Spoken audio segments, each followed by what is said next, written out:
አርዕስተ ዜና በኢትዮጵያ የውጭ ዜጎችን የማይንቀሳቀስ ንብረት ባለቤት ለማድረግ የሚያስችለው ረቂቅ አዋጅ ለሕዝብ ተወካዮች ምክር ቤት ቀርቦ ውይይት ተደረገበት። የስራና ክህሎት ሚኒስቴር በሀገር ውስጥ ለወጣቶች የስራ ዕድል ቢፈጥርም አንዳንዶች ግን ስደትን ይመርጣሉ አለ። ከውጭ አሜሪካ ጦርነቱን የምትቀላቀል ከሆነ ምላሹ የከፋ ይሆናል ስትል ኢራን አስጠነቀቀች።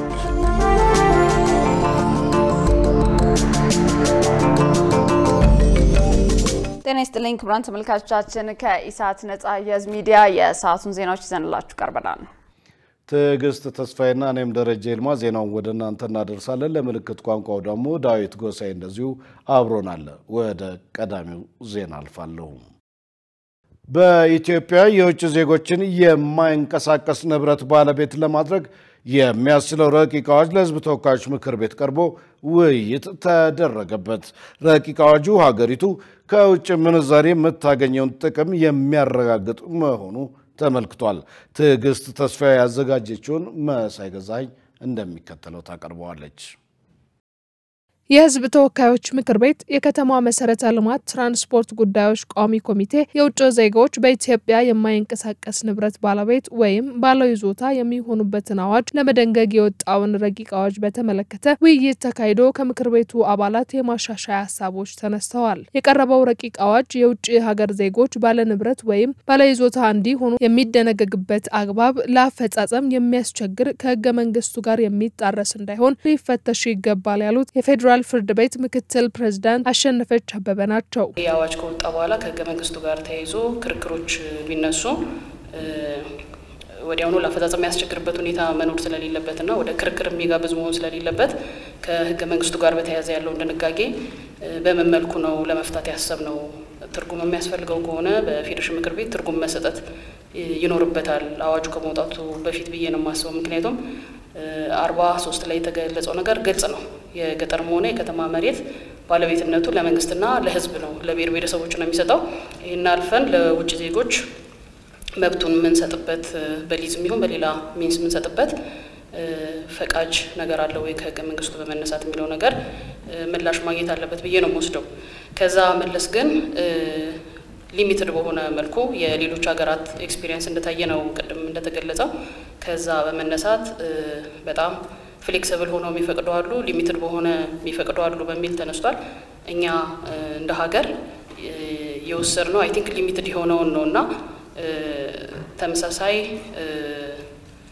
የህግም ሌሎች ስርዓት ካላቸው የየትኛውን ሀገር ልምድ እንደወሰድን ግልጽ ቢሆን። የቀረበውን ረቂቅ አዋጅ የባለይዞታዎችን የኢንቨስትመንት መጠን ከ$150,000 ያላነሰ መሆን ይኖርበታል የሚል በመሆኑ የሌሎች ሀገራትን ተሞክሮ በመውሰድ የተጠቀሙትን የገንዘብ መጠን በትኩረት ሊታይ ይገባል ሲሉ የሪል ስቴት አልሚዎች ማህበር ተወካይ ተናግረዋል። የኢንቨስትመንት መጠን ከ$150,000 ያላነሰ ይላልና ይሄ ምናልባት የሌሎች አቅራቢያ ሀገራትን ለማየት ሞክረን የኬንያን ያየን እንደሆነ 100,000 አካባቢ አለ፣ ከዛ በታችም የሚሆንበት እድል አለና እንደኛ ምናልባት ኢንቨስትመንቱ ሞር ፎሬን ዳይሬክት ኢንቨስትመንቱን እንዲያበረታታ በ100,000 አካባቢ ቢሆን የሚል እሳቤ ነበረን። እንዲሁም በክልል ከተሞች 75,000 ቢሆን እዛም የሚኖሩ ዜጎች የስራ እድል ያገኛሉ፣ ወደ ከተማ የሚኖረው ፍሰትን ይቀንሳል። በወረዳዎች ደግሞ እንደዚህ እስከ 50,000 ቢሄድ የተሻለ ነገር ይሆናል የሚል ግምታለን። ከምክር ቤት አባላቱ ለተነሱ ጥያቄዎች ምላሽ የሰጡት የፍትህ ሚኒስቴርና ኢንቨስትመንት ኮሚሽን አማካሪ ዶክተር ታደሰ ካሳ በሰጡት ምላሽ ከመሬት ይዞታ ባለቤት ጋር በተያያዘ ረቂቅ አዋጁ የደነገገው አንቀጽ የሊዝ ባለቤትነትን የሚገልጽ በመሆኑ ከህገ መንግስቱ ጋር የሚጣረስ አለመሆኑን ተናግረዋል። የመሬት ባለቤትነት በተመለከተ የህገ መንግስቱን ንባብ ግልጽ አድርጌ ለመጀመር የፈለኩት ስለ ባለቤትነት የሚያወራ ይዘት የለውም። ይህ አዋጅ እያለ ያለው የማይንቀሳቀስ ንብረት ባለ ይዞታ ወይም ባለቤት ነው። የማይንቀሳቀስ ንብረት ባለ ይዞታ የሚለው በመሬት ላይ ያለ የሊዝ ሆልድን ነው። እኛ ያለን መብት ነው ለውጭ ሀገር ዜጎችም እንስት ያለው ነው እንጂ በመሬት ላይ እኛም መብት የለንም እንደ ዜጋ። የውጭ ሀገር ዜጎችም ህገ መንግስቱ በመጣስ የሚሰጥ መብት ሊኖራቸው አይችልም። ይሄ በህገ መንግስቱ ላይ ጊዜ የተቀመጠ ነው። አርብቶ አደሮች አርሶ አደሮች ይኖራቸው ነው በግልጽ አስቀምጠዋል። መሬት የማይለወጥ በማናቸው መልኩ የማይተላለፍ ብሔር ብሔረሰቦችና የመንግስት ንብረት ነው የሚለው ህገ መንግስታዊ ድንጋጌ ባከበረ መልኩ ከመሄድ አንፃር በጥንቃቄ ነው ድራፍት ለማድረግ የተሞከረው። የከተማ ልማትና መሰረተ ልማት ሚኒስቴር ዴኤታ ወይዘሮ ሄለን ደበበ በበኩላቸው ረቂቅ አዋጁ በመኖሪያ ቤት ፍላጎትና አቅርቦት መካከል ያለውን ክፍተት ለማጥበብ የሚያስችል በመሆኑ የግል ሴክተሩ በዘርፉ የነቃ ተሳትፎ እንዲኖረው ያስችላል ብለዋል። ይሄ የዚህ ሃውሲንግ ላይ እውነት ነው በእኛ ሀገር ላይ ትልቅ ፍላጎትና አቅርቦት መካከል ጋፕ አለ። ይሄ በደንብ ዲፋይን ተደርጎ በጥናትም በእቅድም ኦሬዲ መንግስትም የሚያውቀው እሱን ለመፍታት ደግሞ የተለያዩ ኢንተርቬንሽኖች እየተወሰዱ ያሉበት ሁኔታ ነው ያለው። ከዛ ውስጥ አንዱ ነው ዋነኛው ኢንተርቬንሽን። ኢትዮጵያ በጣም ትልቅ ሀገር ነው። 120 ፕላስ ህዝብ ያለበት ሀገር ነው።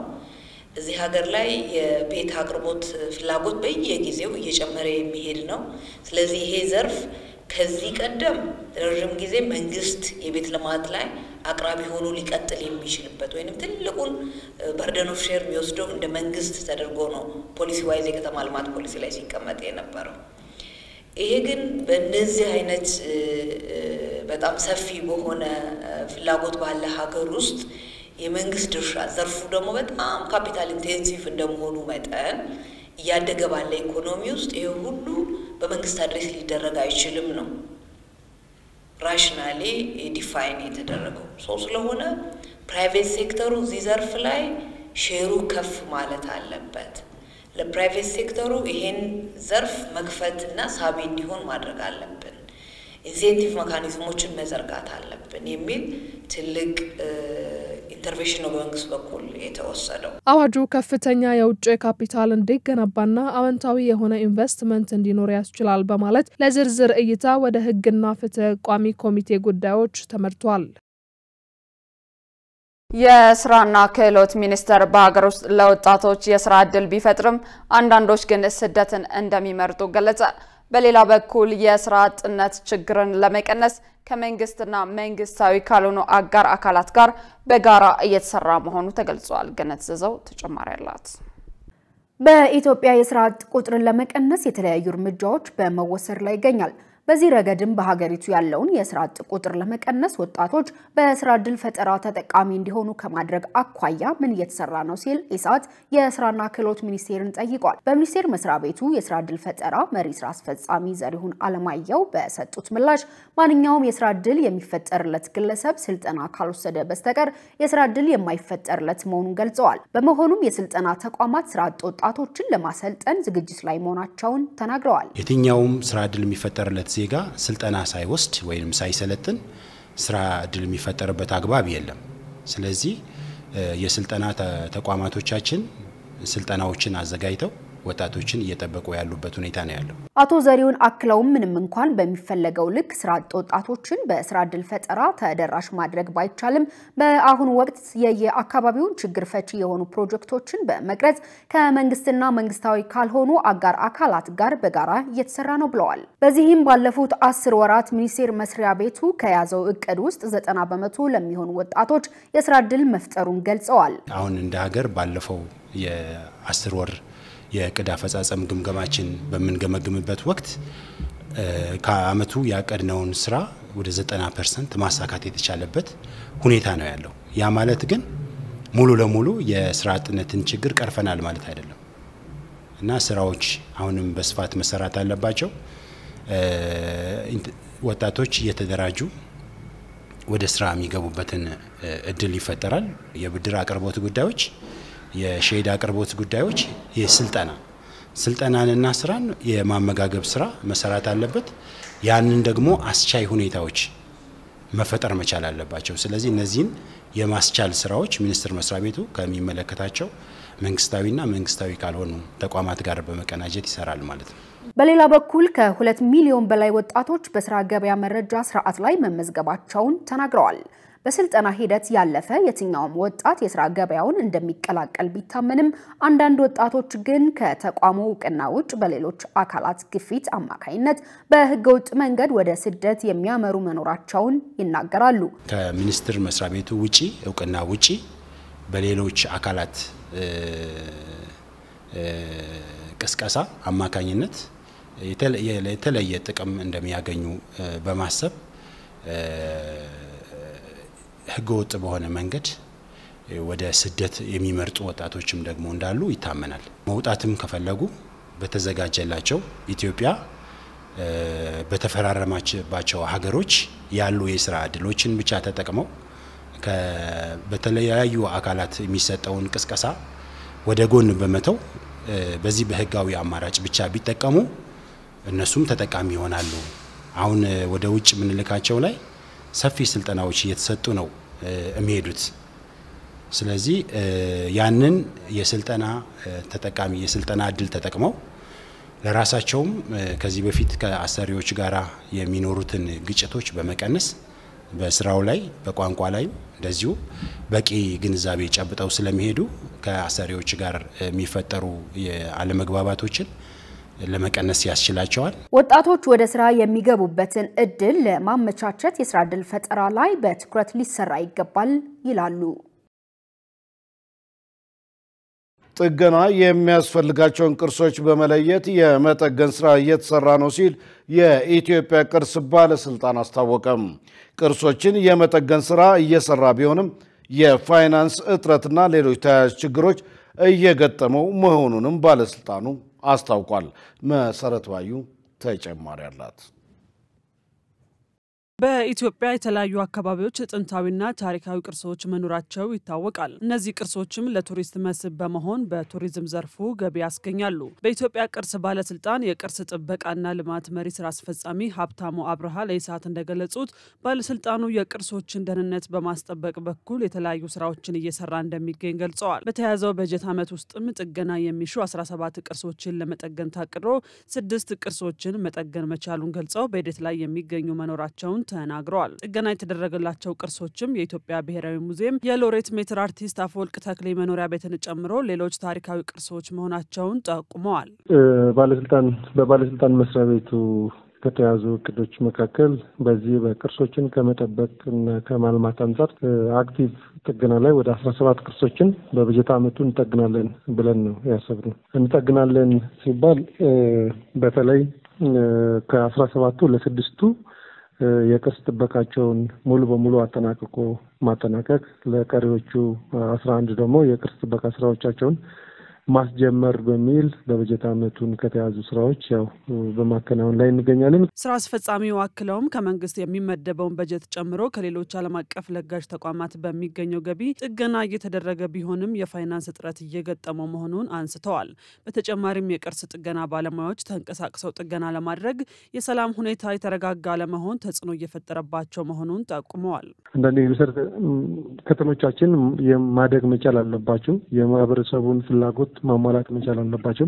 ይህንን ለማድረግ በሚቻልበት ሂደት ግን የተጽዕኖ ግምገማ በተለይ ደግሞ በልማት ላይ በቅርሶች ላይ ሊደርስ የሚችለውን የተጽዕኖ ግምገማ ሳይደረጉ ወደ ልማት ሲገቡ ያለመጣጣም ይኖራልና ብዙውን ጊዜ ወደ ጎን ይተዋል የተጽዕኖ ግምገማውን ስራና ይህንንም ያልተመጣጠነ የልማት ፍላጎት መኖርም አንዱ እንደ ተግዳሮት ነው የሚሆነውና አሁን በሙሉ ኮንፊደንስ ተንቀሳቅሶ ለመስራት የሰላሙን አለመረጋጋት የሰላም ሁኔታ አለመኖር በቅርሶች ላይ ጉዳት አሁን ምንድነው ክሬዲቢሊቲ ሰላም ባለመኖሩ አንደኛ በተፋላሚ ወገኖች ላይ በተለይ ደግሞ በታጠቁ ኃይሎች ላይ ለቅርሶች ላይ የሚደርስ ዳይሬክት ጉዳት አለ። በሚተኮስ ሊሆን ይችላል፣ በእንቅስቃሴዎች ሊሆን ይችላሉ፣ የሚደርሱ ጉዳቶች አሉ፣ ስርቆትም ያጋጥማል። ሌላው ደግሞ እንደ መንግስት ቅርሶችን የመጠገን የያዘውን እቅድ ከማሳካት አንጻርም ክፍተቶች ይኖራሉ ማለት ነው። ሰው ሰራሽና ተፈጥሯዊ አደጋዎች የተጋረጡባቸውን ቅርሶች ደህንነት ለማስጠበቅ የተለያዩ ስራዎችን እየሰራ እንደሚገኝ የኢትዮጵያ ቅርስ ባለስልጣን ገልጿል።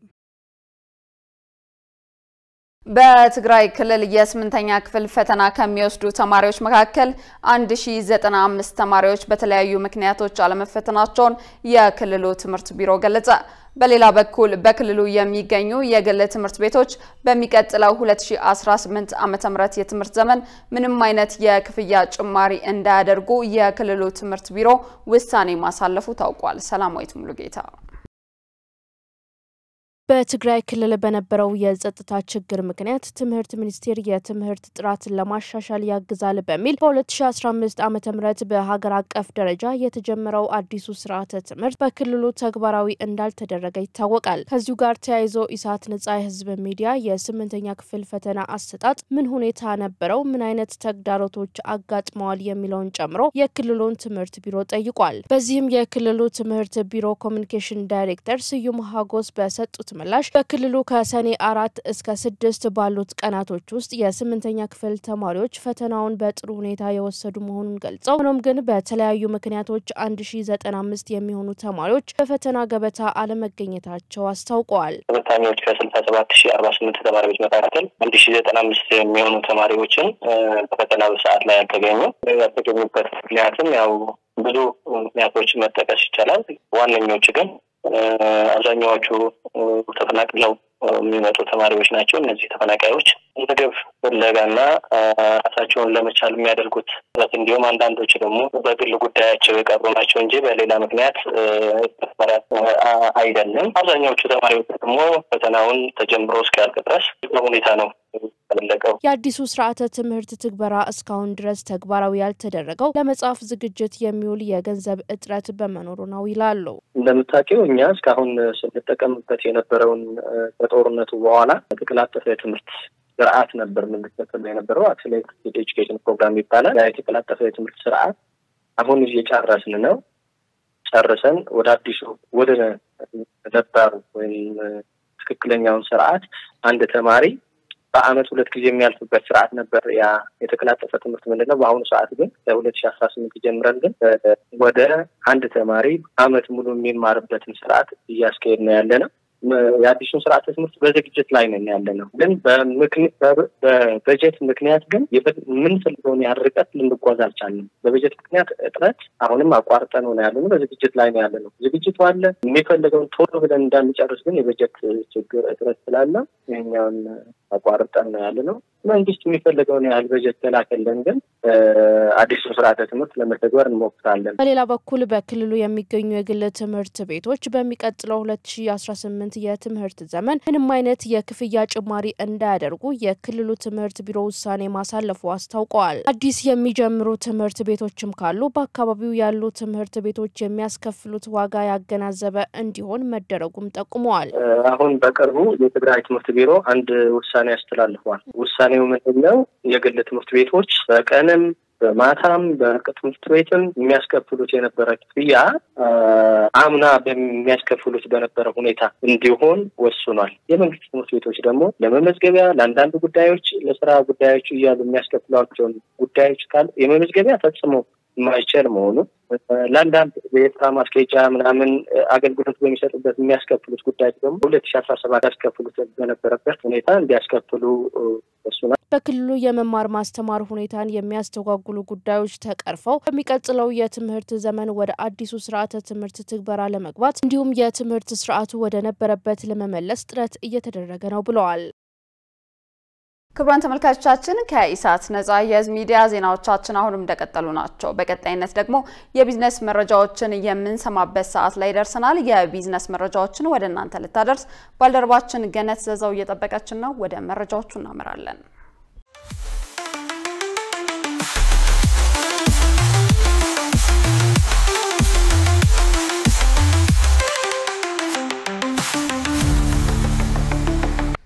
የተከበራችሁ ተመልካቾቻችን ከኢሳት ነጻ የህዝብ ሚዲያ ለዕለቱ ያዝናቸውን የቢዝነስ መረጃዎች ወደ እናንተ እናቀርባለን።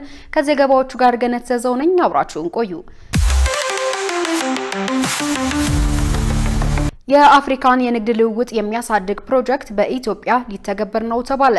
የንግድና ቀጠናዊ ትስስር ሚኒስቴርና የአውሮፓ ህብረት የአፍሪካን ትስስርና የንግድ ልውውጥን ከ11 በመቶ ወደ 33 በመቶ የሚያሳድግ የኢኮ ትሬድ ፕሮጀክት በኢትዮጵያ ሊተገበር መሆኑን አስታወቁ። የንግድና ቀጠናዊ ትስስር ሚኒስቴርና የአውሮፓ ህብረት በጋራ የሚተገብሩትን ፕሮጀክት አስመልክተው ለመገናኛ ብዙሃን መግለጫ ሰጥተዋል። በንግድና ቀጠናዊ ትስስር ሚኒስቴር የህዝብ ግንኙነትና ኮሙኒኬሽን ስራ አስፈጻሚ አቶ ወንድሙ ፍላቴ እንደገለጹት የኢኮ ትሬድ ፕሮጀክት ለ4 ዓመት የሚተገበር ነው ብለዋል። የአውሮፓ ህብረት ለፕሮጀክቱ ማስፈጸሚያ የሚሆን 6 ሚሊዮን ዩሮ ድጋፍ አድርጓል ብለዋል። የፕሮጀክቱ ዓላማ የአፍሪካ የንግድና ቀጠናዊ ትስስርን ማሳለጥ መሆኑን ገልጸው በአፍሪካ አሁን ያለው 11 በመቶ የንግድ ትስስር ፕሮጀክቱ ሲተገበር ወደ 33 በመቶ ያደርሰዋል ሲሉ ገልጸዋል። በአፍሪካ ሀገሮች መካከል ያለውን የንግድ ትስስር ከማጠናከር ባለፈም ታሪፍን ለመቀነስ የንግድ እንቅፋቶችን ለማስወገድ የገቢና ወጭ ንግድን ሚዛናዊነትን ለማስጠበቅ የቴክኖሎጂና የእውቀት ሽግግር ለማድረግ እንዲሁም የምርት ጥራትን ለማረጋገጥ እገዛ እንደሚያደርግም አብራርተዋል። ፕሮጀክቱ ሴቶችና ወጣቶችን ጨምሮ ለአነስተኛና መካከለኛ ኢንተርፕራይዞች ገበያ የማፈላለግና አቅም የመገንባት ስራን እንደሚሰራም አመላክተዋል። በአጠቃላይ ፕሮጀክቱ በአፍሪካ ሀገራት መካከል ለማድረግ እንዲሁም የምርት ጥራትን ለማረጋገጥ ከፍተኛ አስተዋጽኦ እንዳለውም አብራርተዋል። ፕሮጀክቱ የታለመለትን ዓላማ ማሳካት እንዲችል መንግስት በበኩሉ ድጋፍና ክትትል ያደርጋል ነው ያሉት። በአውሮፓ ህብረት የግል ዘርፍ ንግድ ኢኮኖሚና አካባቢያዊ ትስስር ፕሮግራም ኦፊሰር ኦርዲያን ካኖ በበኩላቸው እንደገለጹት ፕሮጀክቱ የአፍሪካ ነፃ የንግድና ቀጠና ለማሳለጥና ለመደገፍ ጉልህ ሚና አለው ብለዋል። 4 የቆዳ ፋብሪካዎች የቆዳ ስራ ዓለም አቀፍ የምስክር ወረቀት አገኙ። የተባበሩት መንግስታት የኢንዱስትሪ ልማት ድርጅት በኢትዮጵያ እየተገበረ የቆየው በቆዳ ልማት ዘርፍ የዘላቂ ስራ ዕድል ፈጠራ ፕሮጀክት ተጠናቋል። የፕሮጀክቱ ስራ አስኪያጅ አውሪሊያ ከለብሮ እንደተናገሩት ፕሮጀክቱ በቆዳ ሰንሰለት ላይ ያሉ ችግሮችን ለመፍታት የተነደፈ ሲሆን ከጥሬ ቆዳና ሌጦ ጥራት ጀምሮ እስከ የቆዳ ፋብሪካዎች የስራ ቅልጥፍና እና የአካባቢ ጥበቃ ድረስ በርካታ ተግባራት ተከናውነዋል። የቆዳ ፋብሪካዎችን ተወዳዳሪነት ለማሳደግ በተሰራው ስራ 4 የቆዳ ፋብሪካዎች የቆዳ ስራ ዓለም አቀፍ የምስክር ወረቀት ማግኘታቸውን ተናግረዋል። ፕሮጀክቱ በቆየባቸው ዓመታት የስራ ዕድል ለመፍጠር የሴቶችን ተሳትፎ ለማሳደግ የስራ ደህንነትና ጤናን ለማሻሻል እንዲሁም ተቋማዊ አቅምን ለማጠናከር ጥረት መደረጉን አንስተዋል። የቆዳና ሌጦን ጥራት ለማሻሻል በተደረገው ጥረት በአዳማ፣ በሞጆ፣ በቢሾፍቱና በአዲስ አበባ በተመረጡ ቄራዎች 6 ዘመናዊ የእርድ ማሽነሪዎችን ማስተዋወቅ ተችሏል ሲሉ ገልጸዋል። የአምራች ኢንዱስትሪ ልማት ኢንስቲትዩት ዋና ዳይሬክተር ዶክተር ሚልኬሳ ጀገማ በበኩላቸው ፕሮጀክቱ በቆዳና የቆዳ ውጤቶች ላይ ማነቆ ሆነው የቆዩ ችግሮችን በጥናት ለይቶ ማውጣት መቻሉን ተናግረዋል። የሞጆ ከተማ ምክትል ከንቲባ አቶ እሸቱ ሹሜ በበኩላቸው የቆዳ ልማት ኢንዱስትሪውን ችግሮች ለመፍታት ፕሮጀክቱ ከፍተኛ አስተዋጽኦ ነበረው ብለዋል። አምራቾች ህብረተሰቡ ፌስታልን ለሚተኩ ምርቶች ያለው ፍላጎት እየጨመረ ነው አሉ። ለአንድ ጊዜ ጥቅም ላይ የሚውሉ ፌስታሎችን የተመለከተው የደረቅ ቆሻሻ አያያዝና አወጋገድ አዋጅ መጽደቁን ተከትሎ ህብረተሰቡ ለተኪ ምርቶች ያለው ፍላጎት መጨመሩን አምራቾች ገልጸዋል። ከወረቀትና ጨርቅ የሚዘጋጁ ተኪ ምርቶች በድጋሚ አገልግሎት ላይ መዋል የሚያስችሉ ከመሆናቸው ባሻገር ለአካባቢ ጥበቃ አስተዋጽኦ እንዳላቸውም ነው የተናገሩት። አዋጁ መጽደቁን ተከትሎ በስስ ፌስታል ምትክ ምን ልንጠቀም እንችላለን የሚለውን የማህበረሰቡን ጥያቄ መመለስ መቻሉን ነው የተናገሩት። ከዚህ በፊት ለነዚህ ምርቶች የነበረው ፍላጎት ዝቅተኛ ነበር የሚሉት አምራቾቹ በተለያዩ ኤግዚቢሽኖችና ባዛሮች ላይ በነበራቸው ተሳትፎ አናሳ የሆነ ፍላጎት እንደነበርም አስታውሰዋል። አሁን ላይ ግን ይህ ሁኔታ ተቀይሮ በተለያየ መጠን ለሚያመርቷቸው የወረቀትና የጨርቅ መያዣዎች ያለው ፍላጎት መጨመሩን ነው የተናገሩት። አክለውም እየጨመረ ያለውን ፍላጎት ከግምት በማስገባት ወጣቶች በዚህ ስራ ላይ ቢሳተፉ ተጠቃሚ እንደሚሆኑ አመላክተዋል። በኢትዮጵያ ታምርት ንቅናቄ ከውጭ የሚገቡ ምርቶችን በሀገር ውስጥ ምርቶች ለመተካትና የሀገር ውስጥ ባለሀብቶችን ለማሳደግ በትኩረት እየተሰራ እንደሚገኝ ተገለጸ። የአፋር ክልል ርዕሰ መስተዳድር አውል አርባ በክልሉ የተገነባውን ሁራሁር ፒፒ ጆንያ ማምረቻ ፋብሪካ መርቀው ስራ አስጀምረዋል። በዚህ ወቅት ርዕሰ መስተዳድሩ እንደተናገሩት ገቢ ምርቶችን ለመቀነስ በተለይ ለሀገር ውስጥ ፍጆታ የሚውሉ ምርቶችን በሀገር ውስጥ ለመተካት በትኩረት እየተሰራ ነው ብለዋል። ሁራሁር ፒፒ የጆንያ ማምረቻ ፋብሪካ በመጀመሪያ ምዕራፍ በወር 1.5 ሚሊዮን ጆንያዎችን የሚያመርት ሲሆን በአመት 40 ሚሊዮን የጆንያ ከረጢቶችን እንደሚያመርት ተገልጿል።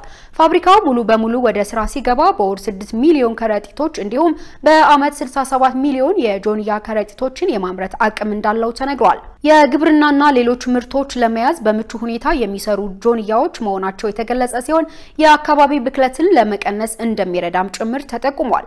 ፋብሪካው ለበርካታ ወጣቶች የስራ ዕድል እንደፈጠረም ተገልጿል። በኢትዮጵያ ታምርት ንቅናቄ በክልሉ በተለያዩ ዘርፎች ወደ ስራ የሚገቡ ሌሎች ኢንዱስትሪዎች ስለመኖራቸውም ተገልጿል። የተከበራችሁ ተመልካቾቻችን አሁን ደግሞ የዕለቱን የውጭ ምንዛሬ ዋጋና የብሔራዊ ባንክ የወርቅ ግብይት መረጃ ተከታትለን እንመለስ።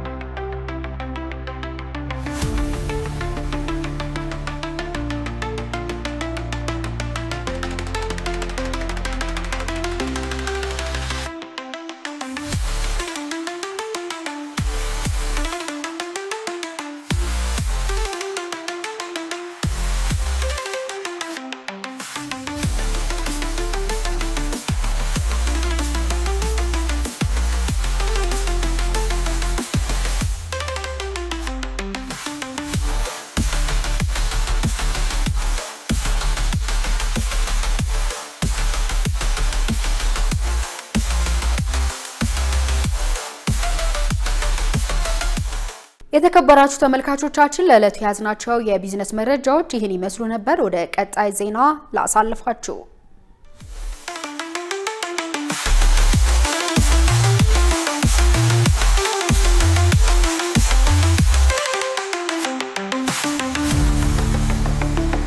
ውድ ተመልካቾች ከኢሳት ነጻ ህዝብ ሚዲያ የሰዓቱ ዜና ወደ እናንተ እየደረሰ ነው። አሁን ደግሞ ወደ ውጭ ዘገባዎች እናልፋለን።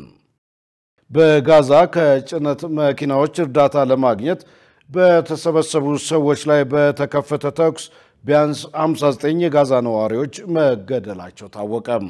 የእስራኤል ጦር በበኩሉ ድርጊቱን አምኖ ወታደሮቹ ከቦታ ቦታ ሲንቀሳቀሱ ስህተት ከመከሰቱ በስተቀር በሰላማዊ ሰዎች ላይ ሆን ተብሎ የተፈጸመ ግድያ አለመኖሩን አመልክቷል። ዮሐንስ ተስፋ እስራኤል ከኢራን ጋር ስትዋጋ በጋዛ ያለውን ወታደራዊ እንቅስቃሴዋንም ቀጥላበታለች። በእርዳታ ማከፋፈያ ቦታዎች ከበርካታ ገዳይ አደጋዎች በኋላ የተባበሩት መንግስታት ድርጅት ምግብ በመጠባበቅ ላይ ባሉ ጋዛውያን ላይ ሌላ የጅምላ አደጋ ተከስቷል ሲል አሳውቋል። የጋዛ የጤና ባለስልጣናት ከ60 በላይ ሰዎች መሞታቸውን ተናግረዋል። እስራኤል ዓለም አቀፍ ጋዜጠኞች ከጋዛ በነጻነት እንዲዘግቡ አትፈቅድም። በዚህም እዚያ እየሆነ ያለውን ነገር በገለልተኝነት ለማረጋገጥ አስቸጋሪ ያደርገዋል ሲሉ ብዙዎች ይተቻሉ። በሃን ዩኒስ የእርዳታ ማከፋፈያ ቦታ አጠገብ ፍንዳታ ሲሰማ ትርምስ ፈጥሯል። በአካባቢው የሚገኙ እማኞች እንደተናገሩት ከሆነ የእስራኤል ወታደሮች ምግብ በሚጠባበቁ ሰዎች ላይ ተኩስ ከፍተው በመቶዎች የሚቆጠሩ የተጎዱ ሰዎች በአቅራቢያው ወደሚገኙ ሆስፒታሎች ተወስደዋል።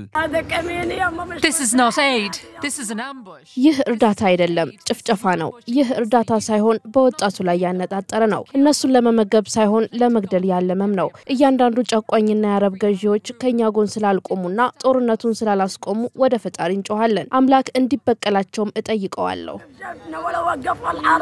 የአካባቢው የጤና ባለስልጣናት ሆስፒታሎች በጥይት በተጎዱ ታማሚዎች መጨናነቃቸውን የተናገሩ ሲሆን በሕክምና ቁሳቁስ እጥረት ለማከም አስቸጋሪ ሁኔታ ውስጥ መግባታቸውንም አሳውቀዋል። በዛሬው ዕለት ሰዎች በተኩስ ልውውጥ ተገድለዋል፣ ቆሰሉም አሉ። በሚሳኤል ኢላማ ተገድለዋል። በሺዎች በሚቆጠሩ ሰላማዊ ሰዎች መካከል የወደቀው ሚሳኤል አሰቃቂ እልቂትን አስከትሏል። እስካሁን 59 ሰማዕታት ቆጥረናል። ሌሎች በደርዘን የሚቆጠሩ አሁንም መሬት ስር ያሉ አሉ። ኦልጋ ቴሬፍኮ በተባበሩት መንግስታት የሰብአዊ ጉዳዮች ማስተባበሪያ ቢሮ ነው የምትሰራው። በእርዳታ ማከፋፈያ ቦታ ላይ ሌላ ገዳይ ክስተት ስለመከሰቱ የሚያሳዩ ሪፖርቶች እየወጡ መሆኑን ተከትሎ ይህንን ትላለች።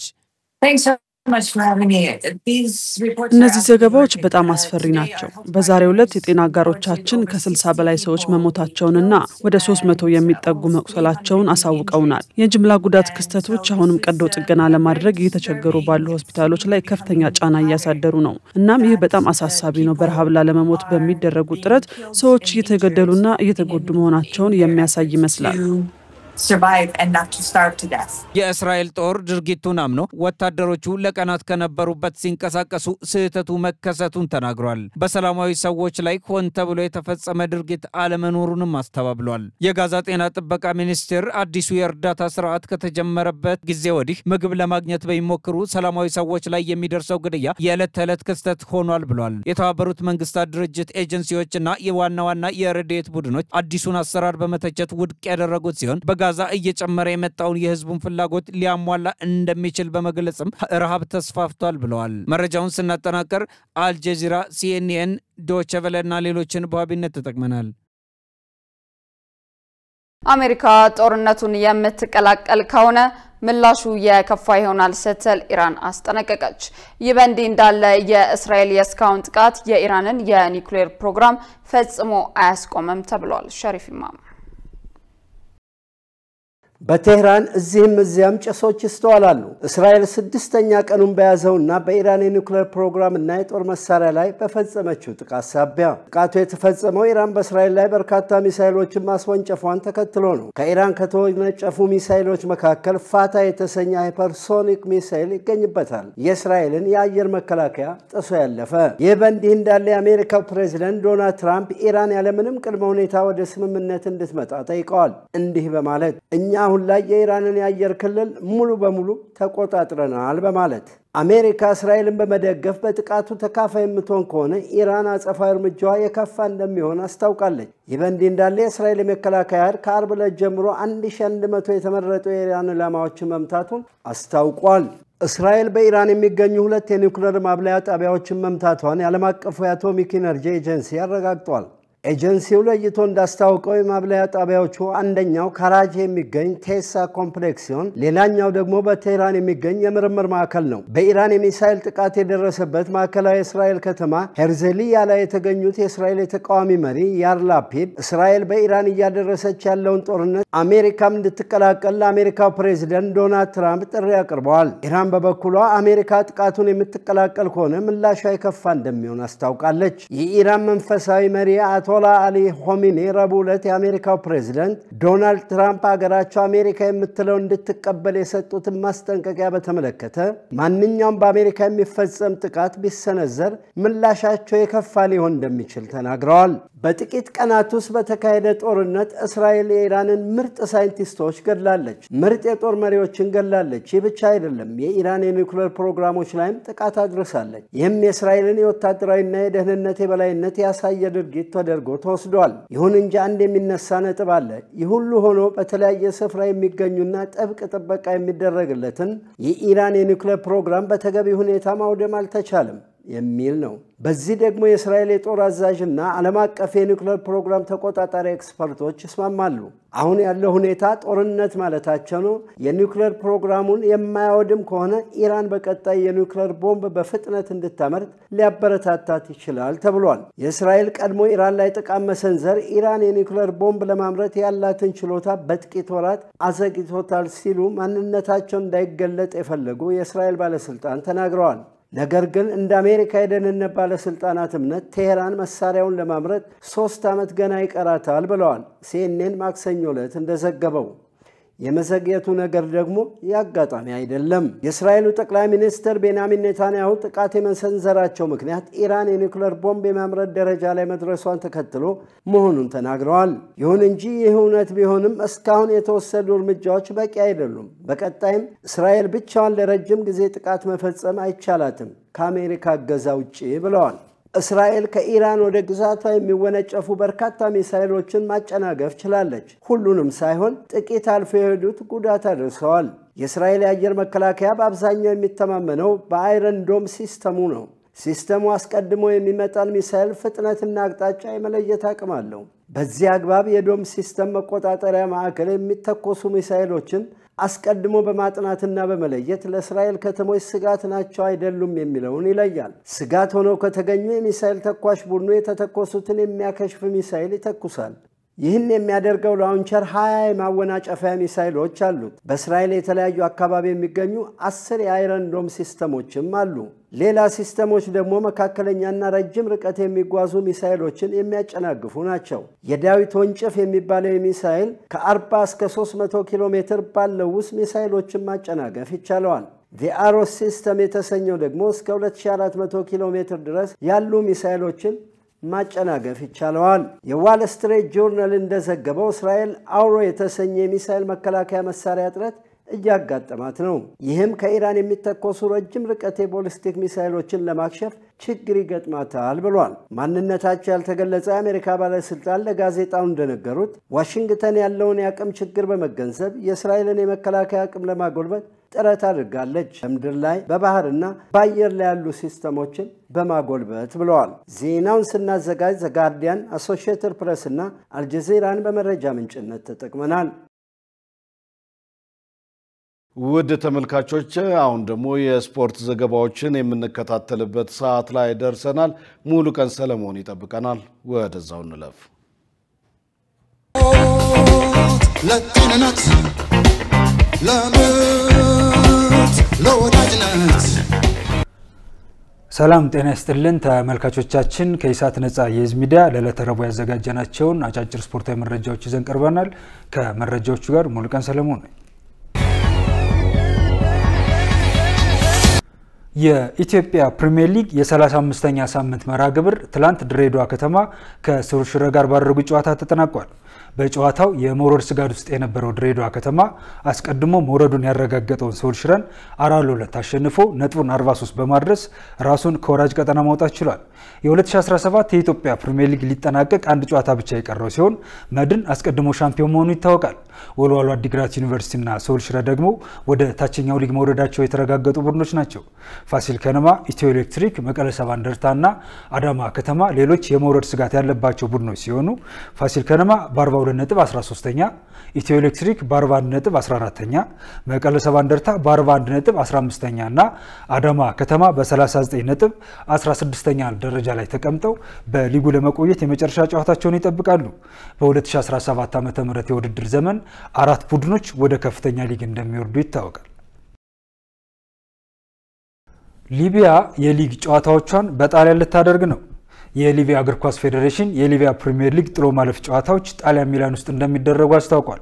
በሁለት ምድቦች ተከፍሎ በመካሄድ ላይ የሚገኘው የምድብ ጨዋታ ሊጠናቀቅ የሁለት ጨዋታዎች እርሜ ብቻ በቀሩት የሊቢያ ሊግ ከየምድቡ 3 ክለቦች የሊጉን ጥሎ ማለፍ ውድድር እንደሚቀላቀሉ ሲገለጽ፣ ቀጥለው ጣሊያን ውስጥ ለ6 እንደሚወዳደሩ ተናግሯል። በጥሎ ማለፍ ጨዋታዎች የሚያሸንፈው ክለብ የሊጉ ሻምፒዮን በመሆን የሚያጠናቅቅ ሲሆን ቀጣይ ዓመት በካፍ ሻምፒዮንስ ሊግም ተሳታፊ ይሆናል። አሰልጣኝ ፊሊፖ ኢንዛጊ ፓሌርሞን በአሰልጣኝነት ተረከቡ። ጣሊያናዊ አሰልጣኝ ፊሊፖ ኢንዛጊ የጣሊያን ሴሪ ቢውን ክለብ ፓሌርሞን ለ2 የውድድር ዓመታት ለማሰልጠን በኃላፊነት መረከባቸው ተገልጿል። የአሰልጣኝ ሲሞን ኢንዛጊ ወንድም የሆኑት ፊሊፖ ኢንዛጊ ከቀናት በፊት ከ34 ዓመታት በኋላ ለሴሪው ካበቁት ፒዛ ጋር መለያየታቸው አይዘነጋም። አሰልጣኝ ፊሊፖ ኢንዛጊ ፓሌርሞ ለጣሊያን ሴሪ ለማሳደግ በማሰብ ወደ ሴሪው ካሳደጉት ፒዛ ጋር በስምምነት በማለያየት ወደ ሀገሪቱ ሁለተኛ ሊግ ማቅናታቸው ተገልጿል። ክለቦችን እየመሩ ወደ ሴሪ ማሳደግ የተካኑት አሰልጣኝ ፊሊፖ ኢንዛጊ ከዚህ በፊት ከፒዛ በተጨማሪ ቤንቬኒቶን የሴሪ ቢ ቻምፒዮን በማድረግ ለሴሪው አብቅተዋል። አሰልጣኝ ፊሊፖ ኢንዛጊ አንድን ክለብ ከ2 የውድድር ዓመት በላይ ማሰልጠን እንደማይፈልጉ ይነገራል። አርሰናል ከምክትል አሰልጣኙ ጋር ሊለያይ ነው። የሰሜን ለንደኑ ክለብ አርሰናል ምክትል አሰልጣኝ ካርሎስ ኩዌስታ የጣሊያን ሴሪውን ክለብ ፓርማን በዋና አሰልጣኝነት ሊረከቡ መሆኑ ተገልጿል። ከአሰልጣኝ ሚካኤል አርቴታ ስር ሲሰሩ የነበሩት የ29 ዓመቱ ስፔናዊ ካርሎስ ኩዌስታ ከ5 ዓመታት በኋላ ከአርሰናል ጋር በመለያየት በዛሬው ዕለት ወደ ጣሊያን በማምራት ኢንተር ሚላን የተቀላቀለው አሰልጣኝ ክሪስቲያን ኪቡን ተክተው ፓርማ እንደሚረከቡ ተገልጿል። አሰልጣኝ ካርሎስ ኩዌስታ አርሰናልን ሳይቀላቀሉ በፊት የአትሌቲኮ ማድሪድ እና የጁቬንቱስ ወጣት ቡድንን የማሰልጠን ልምድ ቢኖራቸውም በትልቅ ቡድን ደረጃ ግን ፓርማ የመጀመሪያቸው ይሆናል። ፓርማ በተጠናቀቀው የውድድር ዘመን በሴሪው 16ኛ ደረጃ በመያዝ መጠናቀቃቸው አይዘነጋም። የአፍሪካ ተወካይ የሆነው የደቡብ አፍሪካው ማሜሎዲ ሰንዳውንስ የመጀመሪያ ጨዋታውን አሸነፈ። በዓለም ክለቦች ዋንጫ ትላንት ከተደረጉ ጨዋታዎች መካከል የአፍሪካ ተወካይ የሆነው የደቡብ አፍሪካ ማሜሎዲ ሰንዳውንስ የደቡብ ኮሪያውን ኡይሳንን 1-2 አሸንፏል። በሌሎች መርሃ ግብሮች ቦካ ጁኒየርስ ከቤኔፊካ 2-2 ሲለያዩ የብራዚሉ ፍላሚንጎ የቱኒዚያውን ኤስ ቱኒዝን 2-2 አሸንፏል። የምድብ ጨዋታዎቹ ዛሬም የሚቀጥሉ ሲሆን ማንቸስተር ሲቲ ከሞሮኮ ዋይዳድ ጋር ከምሽቱ 1 ሰዓት እና ሪያል ማድሪድ ከሃሊላል ጋር ከምሽቱ 4 ሰዓት የሚያደርጓቸው ጨዋታዎች ይጠበቃሉ። የእንግሊዝ ፕሪሚየር ሊግ መርሃ ግብሮች ይፋ ሆኑ። የእንግሊዝ ፕሪሚየር ሊግ የ2025-26 የውድድር ዘመን የጨዋታ መርሃ ግብሮች በዛሬው ዕለት ይፋ ተደርገዋል። ሊጉ ሻምፒዮኑ ሊቨርፑልና በርንማውዝ በሚያደርጉት ጨዋታ ይጀምራል። ማንቸስተር ዩናይትድ ከአርሰናል ጋር የሚያደርጉት ጨዋታ ከመጀመሪያው ሳምንት የጨዋታ መርሃ ግብሮች መካከል ነው። የ2025-26 የውድድር ዘመን የእንግሊዝ ፕሪሚየር ሊግ በዕለተ ዓርብ ነሐሴ 9 2017 ዓ.ም ይጀምራል። ተመልካቾቻችን ከኢሳት ነጻ የህዝብ ሚዲያ ለዕለቱ ያዘጋጀናቸው ስፖርታዊ መረጃዎቻችን የተከታተላችኋቸውን ይመስሉ ነበር። ከመረጃዎቹ ጋር ሙሉቀን ሰለሞን አብራችሁ ቆየው። መልካም ጊዜ ይሁንላችሁ። ለጤንነት ለምት ለወዳጅነት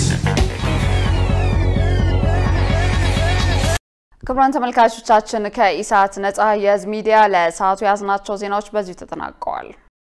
ትዕግስት ተስፋዬና እኔም ደረጀ ይልማ ዜናውን ወደ እናንተ ስናደርስ ቆይተናል። ለምልክት ቋንቋውም እንደዚሁ ዳዊት ጎሳዬ አብሮን ነበረ። ከቀሪ የኢሳት ዝግጅቶች ጋር ሰናይ ጊዜ